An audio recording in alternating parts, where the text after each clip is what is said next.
Chapter 1, The Diagnosis. A bitingly cold winter pounds Long Island, as the American flag waves briskly in the breeze atop of a hospital on the South Shore. Attempting to elude the enthusiasm of the bicentennial year would be quite a phenomenon, if not ridiculous notion. With the country oozing with patriotic spirit, one had to be dead or damn near it not to feel its palpable force. I digress. I would be remiss if I neglected to provide you with a bit of sibling history here. 5 boys, 2 girls are the total number of siblings in the Hollington family. Having children very close in age with the exception of the last was more than bravery. It was daring, if not outright scary. Mom handled what most thought impossible and could not fathom, especially living in New York City, which is how it began for us. That all changed with the death of our father. An execution-style killing is what took him from us. At least, that's what trickled out. There are 2 schools of thought behind what actually transpired with this. One of which had him ambushed by so-called friends, and accident was what they held steadfast to with the story. The other theory was it being drug-related. Either way, it resulted in his death. Being very young at the time, information regarding serious matters were shielded from us as much as possible. Over the years, rumors trickled in over what some believed to be the truth behind it all, but nothing factual. Conspiracy theories are what surfaced. The only facts were that he was dead, shot 7 times, leaving Mom alone to raise 7 children. As you might imagine, it threw my family into a whirlwind of confusion, causing Mom to make the swift decision to exit the city. Peace of mind is what she was seeking, where she could process our lives moving forward.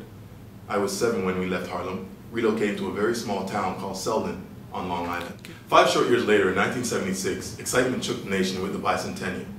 For me, the enthusiasm of the time could not be appreciated and never forgotten. We settled comfortably into the home. It was small, but ours. Fighting over one bathroom with 6 siblings was always an adventure, as was catching a cold. This was something you could put money on as a certainty. A cold or flu was as common as buying a gallon of milk in our household. The only defense, avoidance, and that was a feat unlikely. Being superstitious is not a character trait of mine, but there's something to be said about being the middle child, because things seem to transpire with me first for some reason. This particular cold comes with an abnormally high fever and unexplained blistering boils that grew expeditiously in size. A medical degree was not required to figure out that this was more than a common cold. With my temperature near delirium and blisters increasing, Mom's anxiety was spiking also. Being 12 years old with this traumatic physical affliction, it wreaked havoc mentally. Plenty of tests were performed before concluding that what I had was a virus. An antibiotic was administered and I was sent home. Mom and I thought it was strange, being as though the blisters were more troubling. But what did we know? A week later, and things really got worse. The boils expanded in number and size, with the fever escalating. Stumped, the family doctor had a theory, although felt it was highly improbable. According to him, my symptoms, coupled with the newly formed butterfly discoloration on my cheeks, it may be a rare form of disease known as SLE, lupus. Immediately, he suggested I be hospitalized. Having no clues as to what this all meant, we followed his orders and I was rushed to the emergency room. This was my first hospitalization, so this was uncharted territory. Nurses and doctors scurried around me, seemingly unaffected by what they were witnessing. They did not seem to be too concerned in the least, but for me, this was more serious than they seemed to be taking it. I tried to process this surreal experience, but it was crazy. I watched as my focus was shifted from my actual pain to what they were doing. A cardiac machine, EKG machine, and 3 IV poles surrounded my bed. Moving quickly but calmly, they connected me to the machines.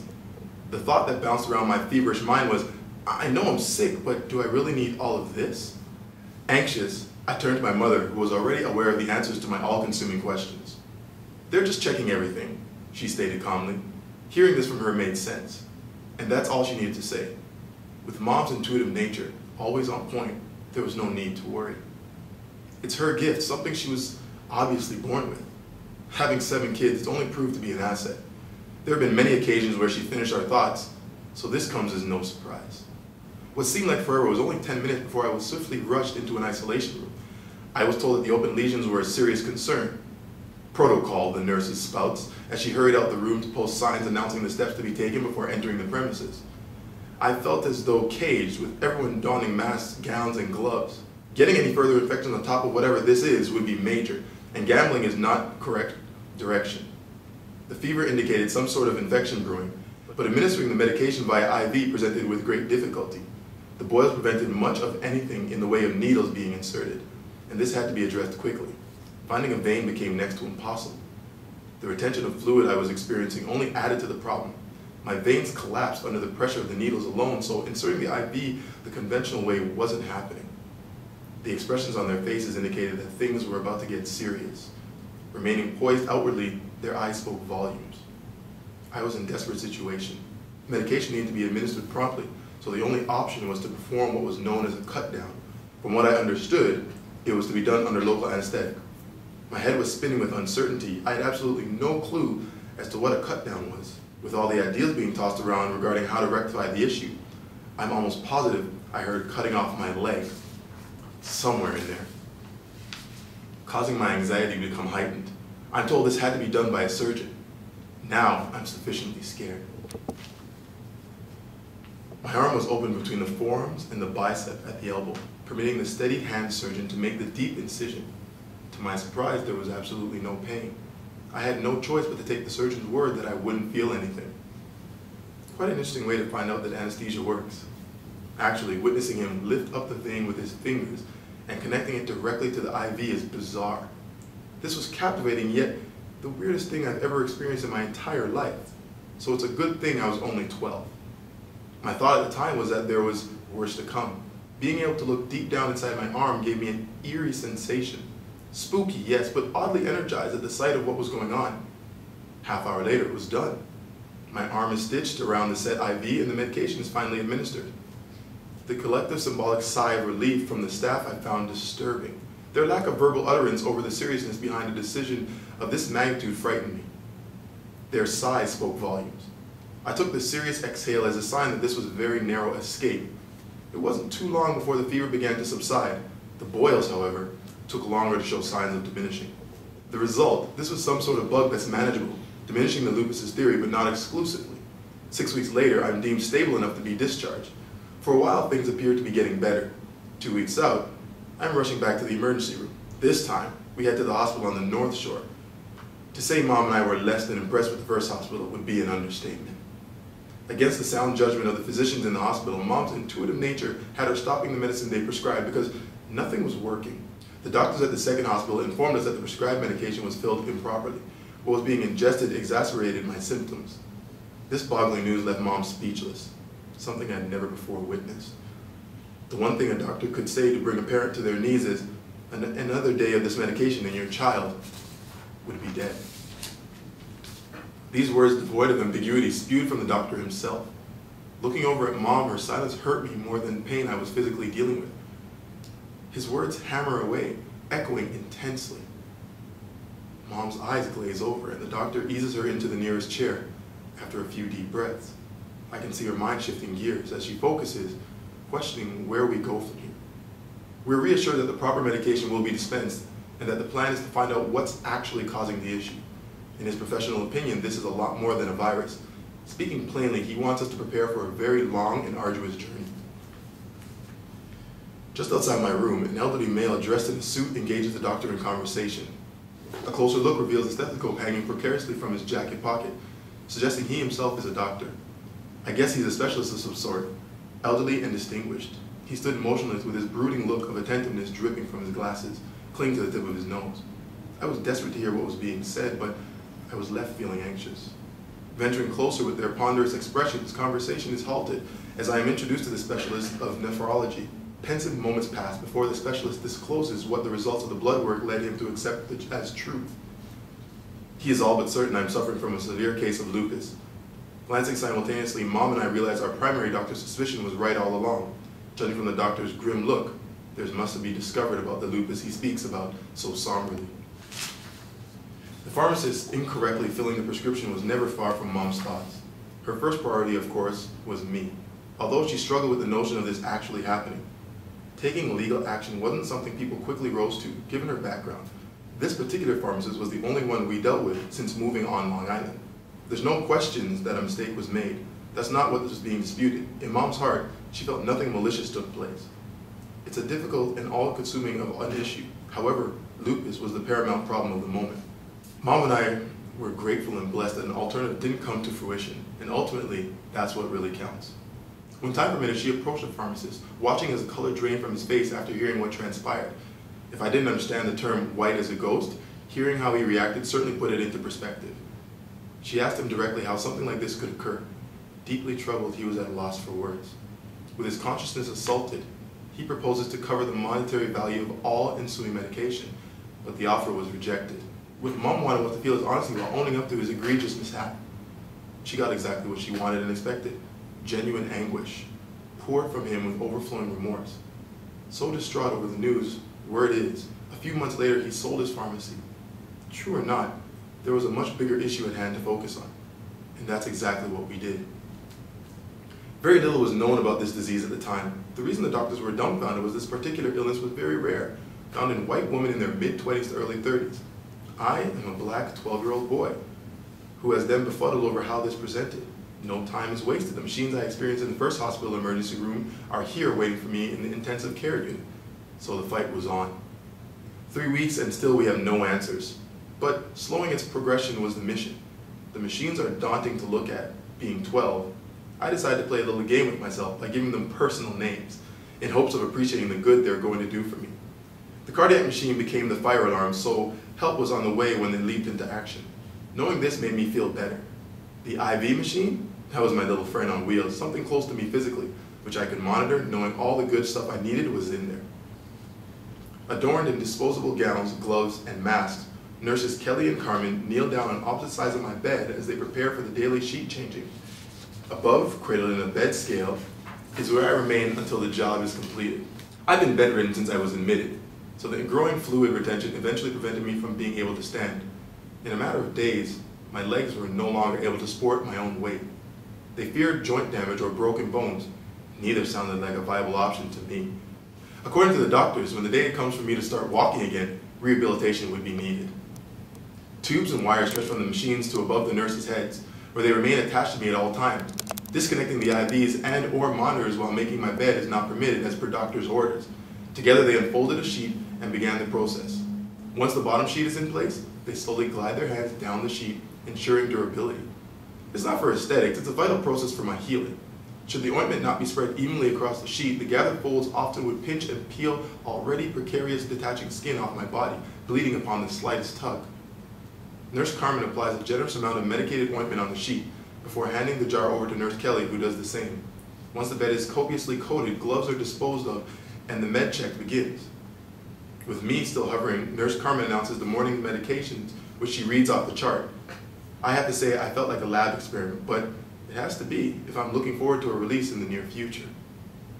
I'm not sure why, but listening to them read the medication list aloud became annoying, but it was. It possibly had to do with the tone in which she read the list. There had been always this dramatic and menacing pause, strategically placed between each announcement of a drug. Why she did this is beyond me. Nurse Kelly was in charge of inspecting the medication tray, ensuring all was accounted for as it was called out. 9 Dixie cups lined the tray, each with its own pill or pills. She began, Lasix 4, push, Minoxidil 2.5, TID, Inerdil 40, QID, Phenobarbital 60, QD. Suddenly she stops and whispers across the bed. He suffered another seizure last night. That's why the increase in phenobarbital. They actually continue as if I didn't hear them. Capitarpril 40, BID, Prednisone 20, QID, Ciptopan 20, BID, Antacid, and Basagil taken with meds. Systematic lupus erythematosus, or referred to by the acronym SLE. Believe me when I tell you, for me, the internal scars of this disease are a heck of a lot more damaging than the outer. To appreciate the imagery when describing the size of the boils, you should get a hold of a small lemon and place it in your forearm. That's what is scattered all over my body, popping and peeling like rotten fruit. The discharge of inflammation is non-stop. At times, the boils are vary in size, but a small lemon would be considered the norm. The late night, early mornings were a popular time for them to burst and dry. Come morning, I stick to the sheets like glue, which was never a pretty sight. Hovering, bloated, and cradled like a child in a blanket or bird's nest, as I referred to it, I wait for them to finish making the bed. With barely a wisp of hair left on my head from the boils seizing my scalp, my nerves were so frazzled subconsciously, I would literally peel the dangling skin from head to toe. Unfortunately, peeling became a compulsion. What visually makes me sick to see, I couldn't hold back from making it happen. In no time, I resembled that of a major burn victim. Passing family members were compelled to stop and gawk on their way to see their own children. In my mind, I became some sort of a freak show for their viewing pleasure. It's what they see that I can't, that troubling yet intriguing. My being bedridden prevented me from getting to the mirror, so that became unnerving as well. Despite everything, that particular day I was surprisingly a bit more cheerful. Slowly, I'm lowered onto the greased sheets. Easy on the landing, I state cynically, having given a rating of 2 out of 10 on the previous morning's landing. I felt it was something they needed to know. Let's shoot for improvement, ladies, I laughingly stated, as I know a response isn't forthcoming, which it seldom was. Everyone was used to my lighthearted approach towards my situation, but the professionals had a difficult time grasping it. What else should I be doing? The negative was already in full effect, so I had to look for the slightest bit of levity when possible. While my best days were rare, I make of what I can with what's been forced upon me. Some appreciated my approach, while others felt it awkward. They couldn't understand it. I'm guessing they viewed it as reality too close for comfort, and there was nothing comical about it. Maybe they had a boy at home my age, and I was a harsh reminder that this could have very well been their own child. Sadly, there's not an ounce of mothering instinct or power they have to protect them from what is meant to be. At times, reality sucks, but there's nothing I could have done to alter the outcome of the situation. 3 times a day, I endured the ritual of having the sheets changed. Therefore, any kind of grease quickly became my nemesis. Unmercifully, I begged for a cream, but to no avail. The concluding part of the morning's procedure is putting tape on my fingertips to avoid further ripping of the boils. I just peeled the ones that were on the verge of popping, but it's that and the itching causing them concern. Although the fingers were protected, I somehow managed to scratch during the overnight hours in my sleep until I bled, which wasn't hard. A simple rub up against the sheets would cause that to happen all the time. Needless to say, objections to the fingers being taped were loud and clear, but overruled. According to them, I was healing so well, it would be a shame to have to tie my hands down again. From the parts of my body I was able to see, it didn't appear healing was going well at all. Feeling already under siege, tying my hands down again would have been a death sentence. Pat, don't scratch or rub, is what they've been pounding into my head since the outset, but became a task easier said than done. It's going to take a miracle for me to stop addictive behavior. I wasn't cognizant of what was happening. I'm told my moans of agony in the nights could be heard clearly down the hall. This ultimately became their indicator to check on me. On a number of occasions, skin from the boils on my neck draped down onto the sheet, where blood and a milky-like secretion grabbed hold, securing it while remaining tethered to my neck. The following morning, after a rough night of sticking to the sheets, was always eventful. The itching became so uncontrollable during my sleep, nurses literally held my hands until I gave up stressing for that itch. Being sedated a good percentage of the time, it's impossible to recall most of what was told to me. Although they made sure to bring me up to speed, I never disputed the claims. Removing me from the sheets in the morning seemed impossible. Even with pain management, it was excruciating. My back, front legs, and arms were glued tightly to the sheets, attached like skin. When time came to be separated, that was the worst. I'm speaking about literal, raw pain. From my perspective, there was 2 options, the first of which was to yank the sheets off quickly while bearing the pain. We all know what results when ripping off a scab over a Band-Aid. Magnify that by 1,000. This, of course, wasn't recommended due to excessive bleeding followed by the inevitable anguish. Sadly, I took this path a few times and can certainly attest to it not being the one to make. Option 2, soak in a tub of warm, sterile water, allowing the sheet to release slowly with less bleeding, but was time-consuming. Naturally, this was preferred professional option. With the benefits of hindsight and my being covered from head to toe with inflammation-filled boils, the conclusion was clear. The Band-Aid likeness was a bit of an understatement, I suppose. My pulling the fused sheets from my body opened the door for further complications of possible infection, which I certainly didn't need at any stage along this journey. 2 or 3 times a day, the soaks became necessary, but the urge to tug off the floppy skin was overwhelming. I was under the belief that by urging the skin along, I would be speeding up the healing process. Ignorance was bliss at the age of 12, which takes a chunk out of common sense at times. I figured if I could just keep myself covered, no one would ever have to see the repulsiveness of what I've become. The first time I awakened and was able to turn in my bed without being tethered was awesomely liberating. It may be viewed as a simple task, I assure you it wasn't.